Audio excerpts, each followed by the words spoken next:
Paano nga ba natin i-maintain ang ating regulator? Yung regulator kasi natin, pag medyo luma na, kagaya din to sa gas rinse, may maintenance din. Isa rin to sa mga dahilan bakit humina yung apoy ng gas rinse natin. Minsan dito sa kanyang filter, ito, yung iba kasing tangke madumi. Kaya kung minsan nahihigop dito sa ating regulator yung mga dumi-dumi, ang mangyayari, humina yung apoy natin. Yung rubber natin medyo manipis na. Siyempre kung ganito din sa inyo, need mo nang palitan yan. Magkano lang yan eh. Sa halagang 25 seat na yung regulator natin. Pag medyo manipis na, maglilik na yan.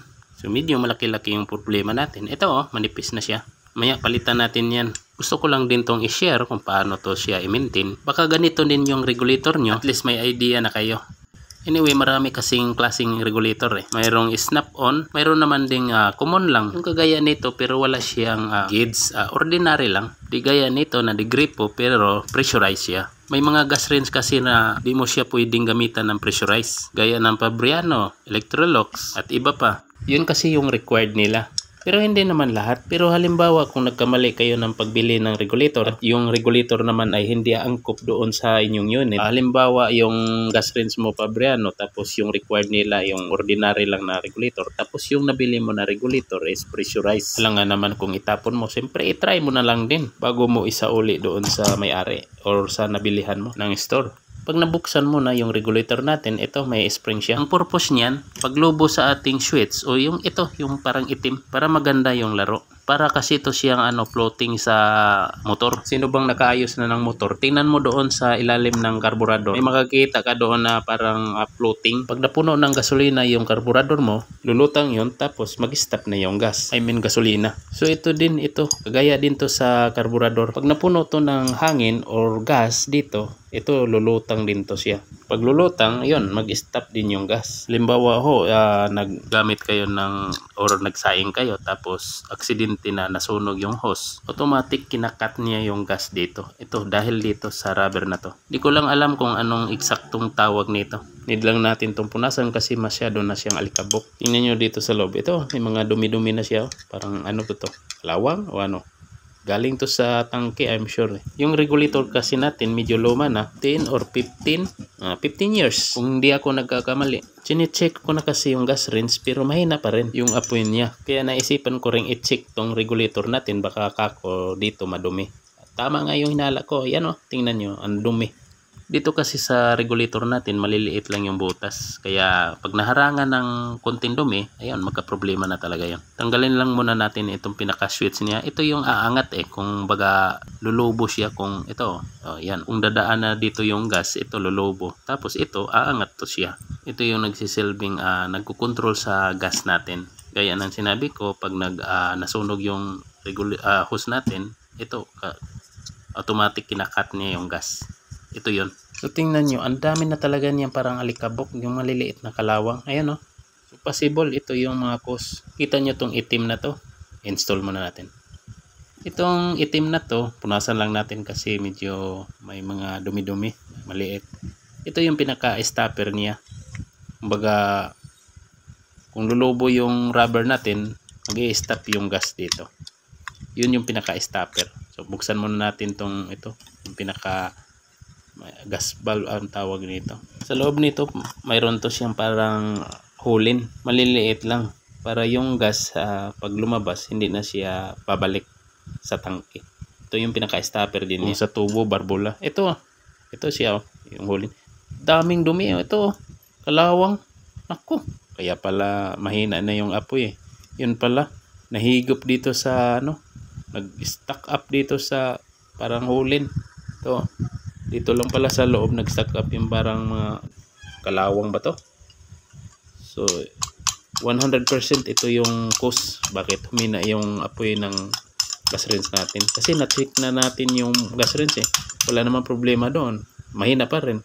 So ito, bibili na sana ako ng regulator kaso naisipan kong linisan mo na to siya kasi okay pa naman Sayang, ika nga. Since nawala naman tayong blower, ito mouth blower lang muna ang gagamitin natin para matanggal yung ibang titira na mga kalawang o anumang natitira pa dito. So ito malakas na siya Ayan Palagay ko okay na to. Yung filter rin natin kailangan din natin punasan. Ito daming kalawang Yan namumula. Huwag mo lang diinan masyado baka masira yung filter. May parang screen to dito So titingnan natin mamaya kung okay na ba. Oh, yun oh. Lakas na ng labas ng hangin eh. So possible okay na to.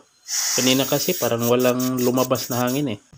Maganda sana kung mayroon tayong pressure, air pressure, para pati espiritu sa regulator tanggal. Sa pagbalik, parang basic lang naman eh. Kung ano yung pagtanggal mo, ganun din yung gagawin mo pagbalik. So, easy lang. Be sure lang na mahigpit yung balik mo kasi mamaya mag-leaking eh. Kung makabit mo na at nag-alang ka pa, siyempre i-connect mo ito doon sa yung gas or tangke. Pababol ka ng sabon tapos lagyan mo para malaman mo kung nag-leak. Ito, palitan natin yung rubber para iwas leaking din. Basta tandaan mo lang pag naibalik mo na ito lahat, yung regulator mo ikabit mo doon sa tangke tapos magpababol ka ng sabon, saka mo lagyan ng bubble na sabon diyan sa top para makita mo kung magle-leaking ba siya o hindi. Pati dito sa kinabitan natin ng rubber sa puno para safe tayo. O kaya amuyin mo, malalaman mo naman pag mag-leaking yun eh. Nangangamoy talaga yun eh.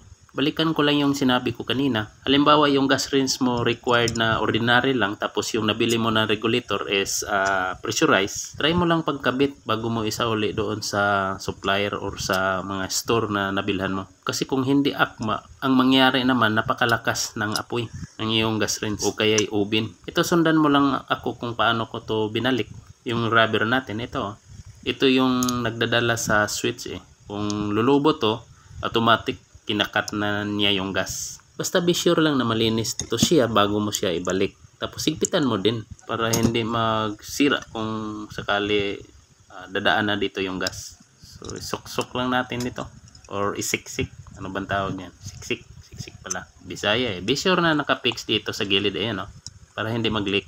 Hindi ka naman siguro malito pagbalik. Itong spring kahit magbaliktaran yan, okay lang yan eh. Spring lang yan eh. Pero yung snap on o kaya yung ordinary lang na regulator, hindi na ako nakabaklas noon. Lalo na yung ordinary. Yung walang gauge, sa pagbalik ng takip may may kwan yan eh, may sign. So dito mo lang yan itatapat yung ito, parang guhit. Diyan lang tapat mo sa kabitanan ng hose. Ayan, saktong-sakto lang yan. Siyempre pag naikabit mo na to siya, lagyan mo ng screw, higpitan mo siya ng maigi kasi may possible na dyan yung magkukos ng leaking. Tandaan natin yung gas parang hangin lang yan. Kunting butas lang yan, lulusot talaga yan. Dito sa nilagyan natin ng screw, dyan mo lagyan ng pinapababol na sabon para malaman mo kung naglilik ba talaga siya. Pero ikabit mo to sa tangke para may gas. Baka ako kasi hindi mo to siya ikabit tapos lagyan mo na lang diretso ng sabon, yung bula ng sabon. So paano mo malaman kung maglilik? So ikabit mo muna sa sa tangke bago mo siya lagyan ng sabon. So ito may lalabas na siya ng hangin pero pag binaliktad natin dapat walang hangin. Ayan wala siyang hangin. So ibig sabihin okay na to siya. Good. So ganun lang kadali sa pag-maintain ng regulator. Salamat sa panood. Happy weekend.